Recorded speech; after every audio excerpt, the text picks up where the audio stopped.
Has Najib's parliamentary seat fallen vacant? According to the Speaker of the House of Representatives, Tan Sri Azhar Azizan Harun, Article 48, Clause 4 of the Federal Constitution allows Najib, a convicted criminal, to continue to sit in Parliament. This is because, say some lawyers, Najib has filed a petition for a royal pardon, and so long as the king has not decided the fate of his petition, Najib, it is said, can continue as an MP. Now, to allow a criminal to sit in Parliament when Article 48, Clause 1, Paragraph E clearly disqualifies him, particularly when he has not obtained any free pardon from His Majesty the King, creates a sense of legal and moral outrage, does it not? Is Article 48, Clause 4 therefore unconstitutional? Can it be attacked in a court of law? In my view, the answer is a firm yes. The 1983 amendment enacted by the Mahathir government is unconstitutional and contrary to Article 50 of the Constitution, and it is nothing more than a bed of straws which can be washed away by strong judicial currents. We start with Article 48, Clause 1, Paragraph E and Article 50 of the Federal Constitution.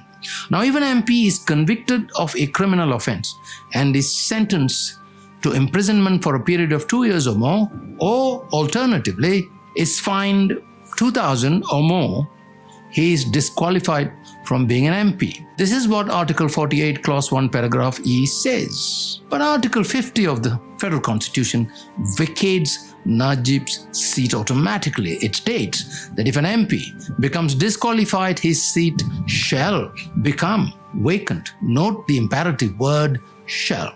It's an absolute concept. Article 50 is not subject to any other provision, especially Article 48, Clause 4.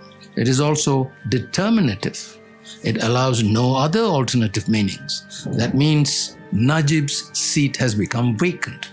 There are no two ways about it. Yet Article 48, Clause 4, which is a later amendment, starts off with these words, notwithstanding anything contained in this article, meaning Article 48. And by this exclusionary clause, it knocks off the disqualification in Article 48, Clause 1, Paragraph E, and it concludes with these words, Paragraph C, if within 14 days there is filed a petition for pardon, then such disqualification shall take effect upon the petition being disposed of. So, as long as the king has not made a decision on Najib's petition, a convicted MP such as Najib can sit in Parliament. If you've been listening carefully, you will notice that Article 48, Clause 4 does not knock out Article 50, which mandatorily makes Najib's seat vacant. So can the amendment in Article 48, Clause 4 survive the destructive power of Article 50?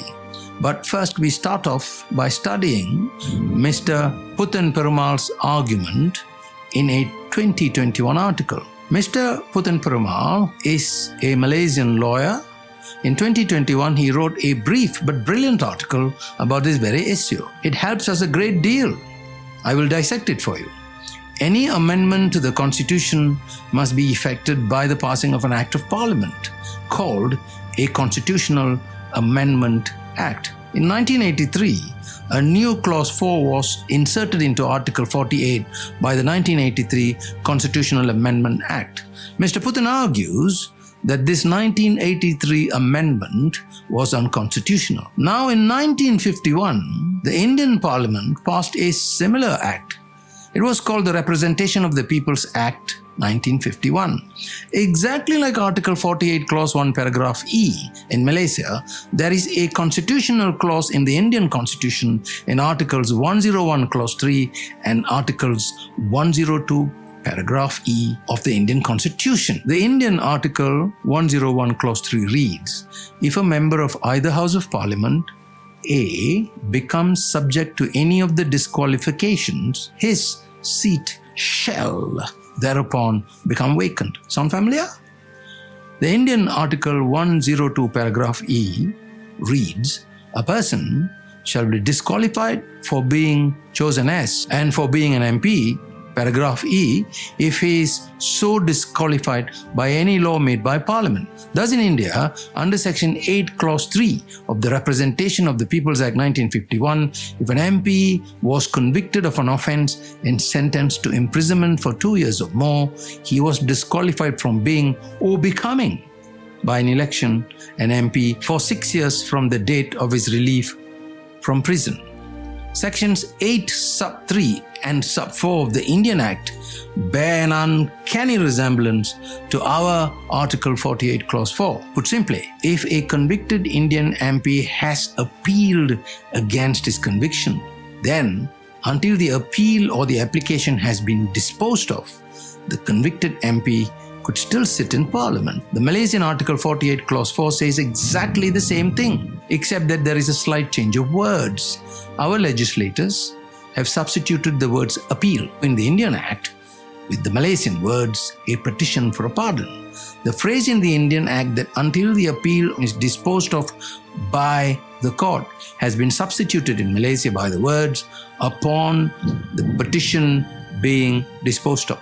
So until Najib's petition for a pardon has been disposed of, he can continue as an MP. So what did the Indian courts think of their constitutional clauses that we have mirrored in Malaysia? Well, two public interest writ petitions challenge these amendments in a case called Lily Thomas versus Union of India. There, Mr. Fali Nariman, counsel for the petitioner, who later became a Supreme Court judge in India, argued that because an MP becomes automatically disqualified if he was sentenced upon the relevant criminal sanctions, his seat automatically fell vacant and could not be revived by a later amendment. He cited Articles 102 Clause 1 and 191 of the Indian Constitution. Mr. Putan argues that thus the 1983 Constitutional Amendment Act, being a parliamentary act, could be attacked for being unconstitutional. A close reading of the Indian Supreme Court case shows that the Supreme Court went even further. It not only attacked the Principal Act, it even knocked out any constitutional amendment for being ultra vires the Constitution. What it says bears repetition, and I've redacted the sentence. I quote, "Thus, Article 101, Clause 3A provides that if a member of either House of Parliament becomes subject to any of the disqualifications," here come the important words, "his seat shall thereupon become vacant. Accordingly, once a person," said the Supreme Court, "who was a member of either House of Parliament becomes disqualified, his seat automatically falls vacant by virtue of Articles 101 Clause 3 and 190 of the Constitution, and Parliament cannot make provision, as in subsection 4 of the 1951 Act under Section 8, to defeat the date on which the disqualification of a sitting member will have effect, and to prevent his seat from becoming vacant on account of the disqualification of the Constitution. The principle is therefore that the Malaysian 1983 Amending Act fell foul of the fundamental principles of the constitutional clauses in Article 50 of the same. A similar argument succeeded in Malaysia before the Federal Court in the case of Indira Gandhi, Mutu versus Pengarah Agama Islam, Perak, and others. There is a second limb that I would like to add to Mr. Putan's article. Article 48 Clause 4 only excludes the disqualification in Article 48 Clause 1E by these exclusionary words, notwithstanding anything contained in the foregoing provisions of this article, meaning the exclusionary clause knocks off the disqualification in Article 48 Clause 1 paragraph E. It doesn't say a word about Article 50, which quite emphatically states Najib's seat shall fall vacant. Therefore, Najib's seat has automatically fallen vacant. We then move on to the third point. This is a story of an unknown Keralite monk. In 1973, a Keralite Hindu monk, Kesavananda Bharati, changed the face of constitutional law in the Commonwealth. Before the dispute arose in his case in 1951, the Nehru administration proposed widespread land reform. Indian courts had jealously opposed any law that breached the fundamental rights of citizens.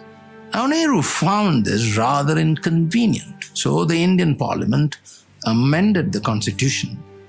The amendments had the effect of immunizing some land laws from ever being attacked in any court, even if fundamental rights were infringed. This cloak of constitutional immunity covered over 250 state laws. One such law controlled the size of land holdings. In 1963, the Kerala state government passed a law by which it acquired lands belonging to Kesavananda's monastery. Kesavananda asked a famous lawyer to help him. That lawyer was none other than Nanaboy Nani Palkhiwala. Palkhiwala was a legend in his time and continues to be so.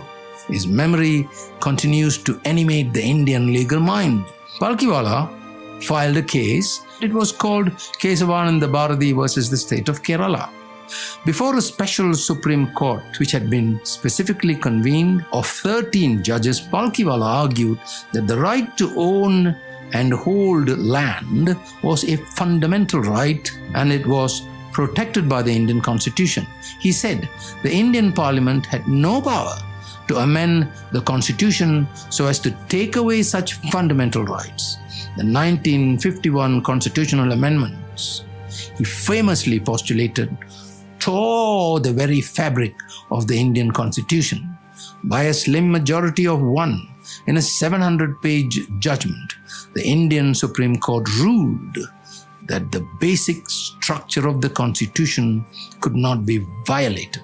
The court said, any part of the Constitution may be amended by following entrenched procedure, but no part of the Constitution may be so amended as to alter the basic structure of the Constitution. It is unamendable. Then came Nehru's daughter's challenge of this case. Now, Indira Gandhi was Nehru's daughter. She was elected as the Prime Minister of India in January 1966. Mrs. Gandhi held that post in her first stint until 1977.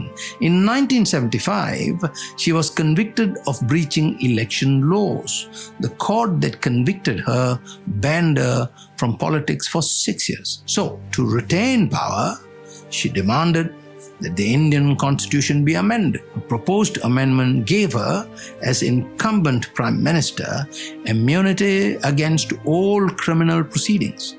Raj Narayan was an Indian freedom fighter. He challenged Mrs. Gandhi's proposed bill. So Mrs. Gandhi, confronted with this case, argued that the Kesavananda Bharati ruling had to be overturned. Eventually, the Supreme Court struck down that constitutional amendment for violating the principle of free elections and the rule of law, and because of the 1973 Kesavananda Bharati ruling. Mrs. Gandhi's government eventually dropped the amendment bill. That landmark ruling in Kesavananda Bharati has stood the test of time. The Supreme Court of India has since continuously affirmed the basic structure doctrine. Asian courts, for their part in the Commonwealth system, have also adopted the basic structure principle enunciated in Kesavananda Bharati. You will find many cases in India, in Malaysia, and in Singapore that deal with it. Now, why is the Kesavananda Bharati case important for our discussion?